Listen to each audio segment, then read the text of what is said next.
5 years ago, I was forced to stop playing the sport I loved.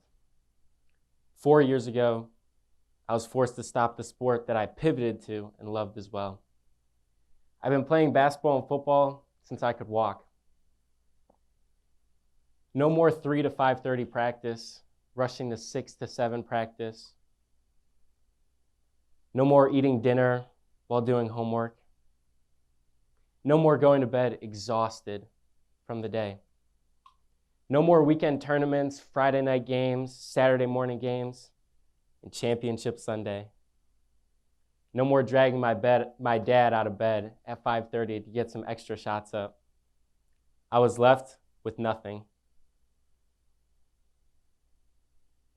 With this new time that I had, I decided to dive into some of my hobbies that I couldn't before. I started to read more, books like Siddhartha, The Alchemist, The Obstacle is the Way. I started to listen to different people. I started listening to podcasts, the Gary V audio experience, The School of Greatness. And I started to follow people that didn't take a traditional route, Jesse Itzler, Ryan Holiday, Brene Brown. And I realized in school, whenever an alumni or speaker came in, I always sought them out. I was there with a pen and paper, notebook, ready to go. I wanted to know their story, and I always had questions. I knew that I wanted to provide a platform for people to share their truth and myself, but I didn't know how I'd do that. So the first thing I did was I went to my brother, because I knew that he was passionate about sharing truth as well.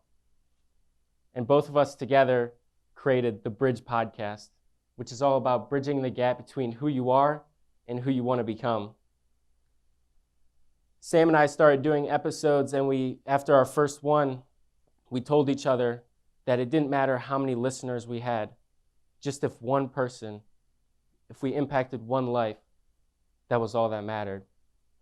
We quickly realized after a few episodes that we'd be impacting each other, so we promised to never stop. Now, about a year ago, I had lunch with my dad, and he said something that every kid cringes at when a parent starts off the sentence like that. "You remember when?" I had no idea what was coming next, so I strapped in my seatbelt and sat there and waited.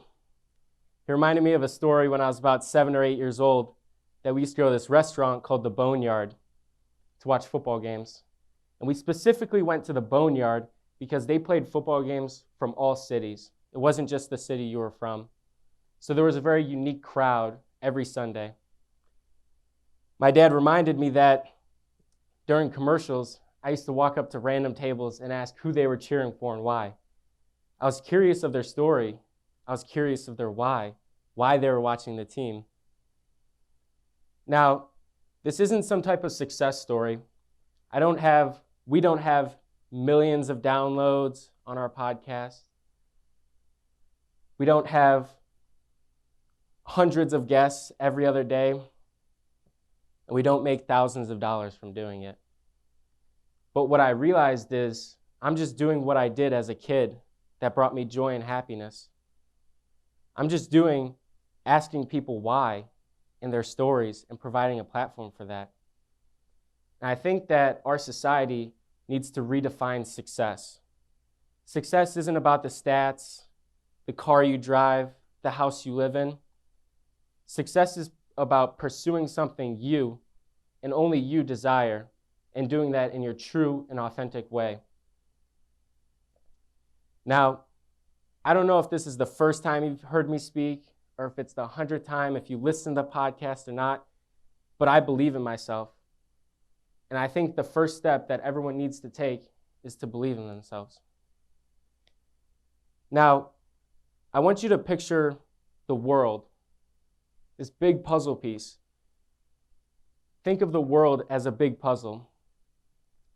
What you need to give to the world is unique and precious to who you are, not what anybody else tells you who you are, not what society says, but your gift is so unique. And that's what makes you fit in to that puzzle piece. Today, my goal is the same as the podcast, to impact one person, So I don't know if you're watching this online, if you're in person, if you're behind a screen, but I want you to tell yourself that you believe in yourself.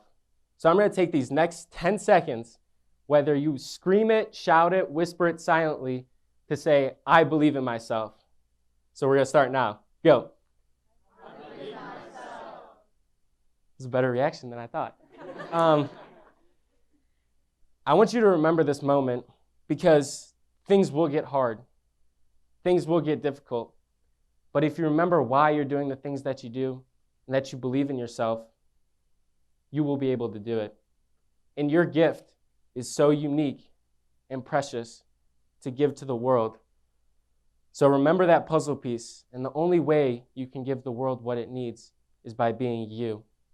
The world needs you, and the world needs you to be you. Thank you.